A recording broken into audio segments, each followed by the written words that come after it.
Hashamar kafuune daawwattootaa fi hordoftoota maatii Muhaa Miidiyaa akkam jirtan nagaan keenya kan jaalalaa onneerraa madde bakkuma jirtanitti isinaa gahu jenna. Daawwattootaa fi hordoftoota maatii Muhaa Miidiyaadha qophii keenya ammaaf qabanne kan isinitti mu'ana Muhaa Oromooti. Hagaduma sagantaatti nu waliin turaan afeerraa keenya gamanumaan viidiyoo keenya like share gochuu sin dagatinaadha.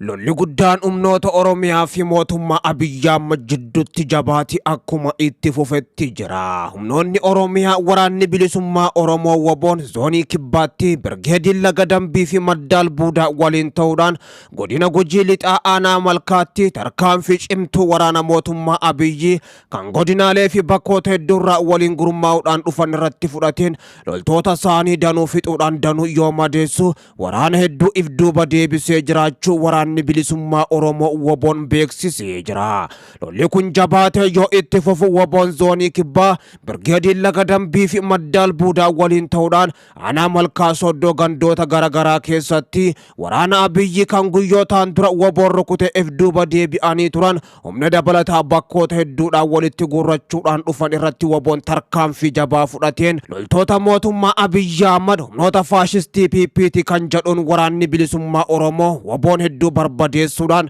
injifannoo boonsaa gonfatee jiraachuu beeksisee jira. Lolli jabaan waraana bilisummaa Oromootii fi humnoota mootummaa gidduutti jabaatee kan itti fufe zoonii kibbaatti Birgeediin Laga Dambii fi Maddaal Buudaa waliin ta'uudhaan humnoota mootummaa Abiyyi Ahmad dhukkeerraa kaasaa jiraachuu kan beeksisan Birgeediin lamaan kun ammoo torbee kana keessa lola hadhaawaa humnoota mootummaatii wajjin gaggeessaniin injifannoo guddoo gonfatanii akka jiran beeksisanii jiru. Lolli guddaan ammas humnoota Oromiyaa fi waraana mootummaa Abiyyi Ahmad gidduutti jiddu galeessa biyyattiitti jabaatee kan itti fufe humnoonni Oromiyaadha ijoolleen Oromoodha injifannoo gurguddoos argachaa jiraachuu himaa jiru. Jiddu galeessa dabalatee kibbaa fi lixattis humnoota mootummaa Abiyyi Ahmad humna faashistii fi akkasuma waraana weerartuuti kan jedhuun hedduu isaanii barbadeessuudhaan hidhannoo gurguddoos irraa hiikkate injifannoo guddoo gonfatee jiraachuu WBO'n beeksisee jira.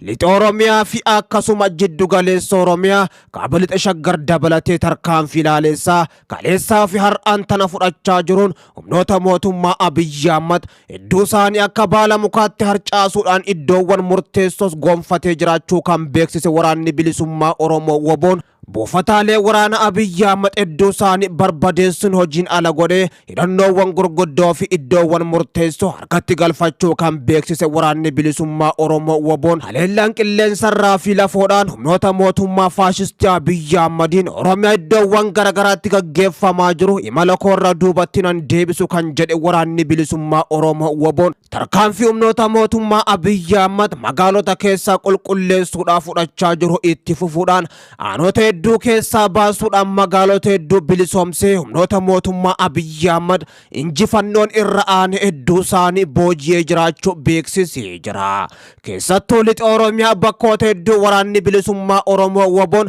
guyyaarraa guyyatti dhuunfachuu kan itti fufe magaalota hedduus humnoota mootummaa Abiyyi Ahmad harkaa baasuudhaan yeroo kanatti bulchiinsa uummataa gadhaabee uummata isaa gammachiisuun humnoota mootummaa Abiyyi Ahmad ammoo akka malee naasisee bakkoota hedduus harkaa dhuunfachuu itti fufee jira. Lola kanaan ammoo humnoota mootummaa Abiyyi Ahmad hedduu gaaga'u kan himu waraanni bilisummaa Oromoo WBO'n iddoo murteessoo fi akkasuma hidhannoo gurguddoos humnoota mootummaa Abiyyi Ahmad harkaa baasuu kan beeksise bakkoota baay'attis waraanni mootummaa Abiyyi Ahmad waraana bilisummaa Oromootti harka isaanii laachaa jiraachuunis himamee jira. Humnoonni Oromiyaadha tarkaanfii ilaaleessaa yeroo ammaan tana waraana mootummaa gabroonfata Abiyyi Ahmad gubbatti fudhachaa jiraniin injifannoo gurguddoo argachaa fi milkii hedduu gonfachaa jiraachuu kan beeksisan waraanni mootummaa nafxanyaa Abiyyi Ahmadis hedduun isaanii baqatanii hedduun isaanii ammoo waraana bilisummaa Oromoo WBO'ttis harka laachaa jiraachuu ijoolleen ummata beeksisanii jiru. Waraanni wal makootaan humna addaa Oromiyaa dabalatee gama kaanii raayyaa ittisa biyyattiitii fi poolisiin federaalaatii fi akkasuma kumaandoon Abiyyi Ahmadii fi humni naannoo Amaaraa Amaaraa lola guddaa lixa Oromiyaatti gaggeeffamaa jiru gubbatti akka hirmaatanii jiran ajajoonni waraana bilisummaa Oromoodhaa kan beeksisan magaalaa Asoosaarraa bahuudhaan yeroo isaan ammoo tarkaanfii jajjabduu waraana bilisummaa Oromoo gubbatti fudhachuudhaaf sochii gochaa turan. Waboon ammoo dursuudhaan bakkoota hedduutti eeggatee barbadeessaa akka jirus himamee jira. Humnoonni wal makootaan kaaba Itoophiyaarraa gara jiddu galeessa biyyattiitti waraana bilisummaa Oromoo waboodhaan loluuf dacha'an otoo hin milkaa'in afaa jiraachuu fi waboon ammoo luka isaanii ciraa jiraachuu kan beeksise injifannoo guddoo gonfachuudhaan bakkoota hedduutti sabasaa gammachiisee diinas naasisee akka jiru gootichi waraana bilisummaa Oromoo waboon beeksisee jira. Isa seera idil addunyaa kan ta'an obbo Baayyisaan Itoophiyaaf nagaa buusuun kan danda'amu akkuma humnoota Tigraay waliin nagaan bu'ee Oromiyaa keessatti waraana bilisummaa Oromoo waboo waliin yoo walii galteen nagaa raawwate qofa jedhan. Waraana waliin biyyoota baha Awurooppaadhaa qaamaan hordofaa kan turanii fi dippiloomatiin UN duraanii obbo Baayyisaan humnoota Tigraay fi mootummaa Itoophiyaa gidduutti waraanni waggaa lamaaf gaggeeffame marii torbaanotaaf gaggeeffameen TPLF fi Biltsiginnaan walii galteetti dhufuun akka isa dinqisiise kan himan ammoo Itoophiyaan guutumattuu kan nagaa argattu garuu Oromiyaa keessatti warra hidhatanii lolaan waraana bilisummaa Oromoo waboo wajjin araarri yoo bu'u qofa jechuun dubbatanii jiru. Rakkoo Oromiyaa keessa jiruuf gaafiin ka'u waraana Tigraay duraas ammoo akka turee fi xiyyeeffannoo maluuf akka hin arganne dubbatan. Wayitii Itoophiyaa ture ammoo namoota alaa dhimma nagaa irratti hojjetan waliin dubbachaan ture. Nama tokko alatti ammoo gaafiin saba Oromoo barbaachisaadha furmaata argachuu qaba kan jedhu sin turre kan jedhan mootummaan Itoophiyaas akkasuma gaafiin saba Oromoodha barbaachisaa akka hin taane yaada tilmaama jedhus akka qaban dubbatan dippiloomatiin UN duraanii obbo Baayyisaan akka ilaalcha kootti lollis diinnis xinnoo hin qabdu kan jedhan dogongoranii jiran jechuudhaan qondaalli UN duraanii kun kan dubbatan Oromiyaa keessa nagaaf tasgabbiin hin jiraatu taanaan ammoo Itoophiyaan nagaaf tasgabbiis hin qabaattu kan jedhan sababni isaatis salphaadha ammoo waa'ee ummata biyyattiidhaa dhibbantaa 40 ol Oromoo ta'uu isaati jedhan. Isa tokko wajjin karaa nagaa tokko waliin ammoo humnaan fixanna jechuunis hin ta'u kan jaan obbo Baayyisaan gaafiin Oromiyaa keessa jiru hamma isa kaaba biyyattii keessa jirus wal xaxaa miti jechuun kan dubbatan kan ammoo mootummaan karaa salphaadhaan furuu danda'a lolli kun ammoo xiqqa jedhee tuffachuus hin qabu jechuun dubbatan. Barnoonni guddaan araara Piriitooriyaarraa arganneen mariidhaan waraana hiikuun ni danda'ama kan jedhudha jedhan tankiidhaa fi marfiidhaan nagaa fiduunis hin danda'amu marii malee jechuudhaan qondaalli UN duraanii kun kan dubbatan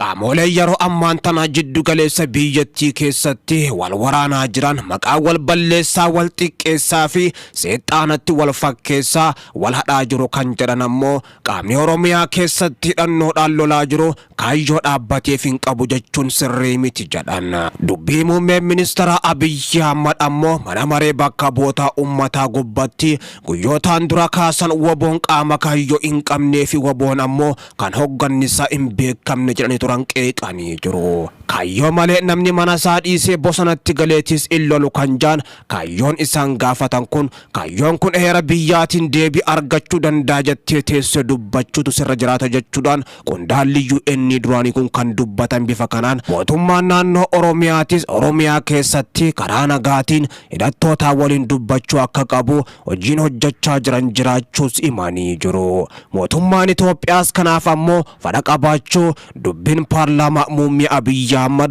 guyyootaan duraas akka akeeku dubbatan. Abiyyi Ahmad kanaan dura akkuma aangootti dhufaniin qaamoleen hidhannoodhaa fi hidhannoo malee biyya keessaa fi alatti socho'an biyyatti galanii karaa nagaa akka socho'an afeeru ordofee walii galteen aabaa waliidhaan godhame ammatti dubbii ijos miti jechuudhaan obbo Baayyisaan kan dubbatan inni ammaan tana barbaachisaa miti amma waraanni biyya keessatti deemaa jira namninis dhumaa jira firoonni kooliit Oromiyaa keessatti du'anii jiru magaalaan ani keessatti dhaladhee fi keessatti guddadhetti bombiin ijoollee barattu irrattis dhoofamee jira kan jedhan mootummaan ammoo warra gocha akkana kana raawwatus seeratti dhiyeessaa hin jiru jechuudhaan dubbatanii jiru. Haalli amma jiru uummata nagaa gaaga'aa waan jiruuf mariidhumaatu furmaata fida jedhu. Kuni ammoo amma yoo ta'u baate waggaa 2 fi 3 yookaan 5 booda mariidhumaan ammoo dubbiin kun dhuma kan jedhan rakkoo keessoo biyyaa keessa jiruuf ammoo biyya walabaa tokko keessaa qaamni sadaffaa galee araarsuun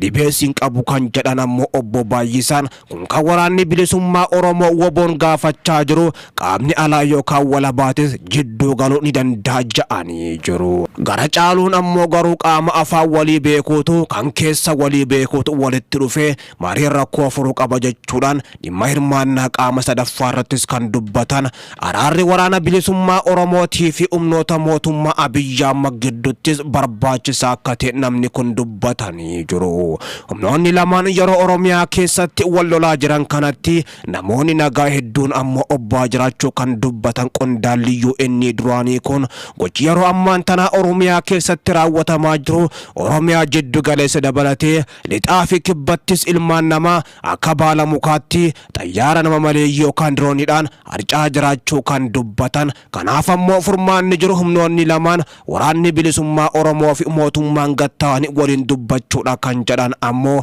kanaaf waraanni bilisummaa Oromoodha qaama sadaffaa yookaan ammoo kan biyyattii keessatti gidduu galee araarsu ammoo kan barbaadu yoo ta'ellee mootummaalleen qaama san simachuu qaba jechuudhaan kan dubbatan. Lolichi kun ammoo akkanaan kan itti fufu yoo ta'elles hin dhumatu waggaa 2 fi 3 yookaan 5 booddees ammoo karuma nagaatiin xumuramuuf jira. Lubbuu namoota nagaa hedduus lafarraa humnoonni kunneen balleessuu hin qaban jechuudhaan qondaalli UN duraanii kun kan dubbatan. Oromiyaa bakka maratti sababii lola kanaatiif jireenyis qaalee lubbuun namaatis guyya guyyaan badaa jirti. Namoonni kumoota dhibbaan lakkaa'amanis qe'ee isaanii gallakkisanii baqachaa jiru jechuudhaan qondaalli UN duraanii kun obbo Baay'isaan dubbatanii jiru.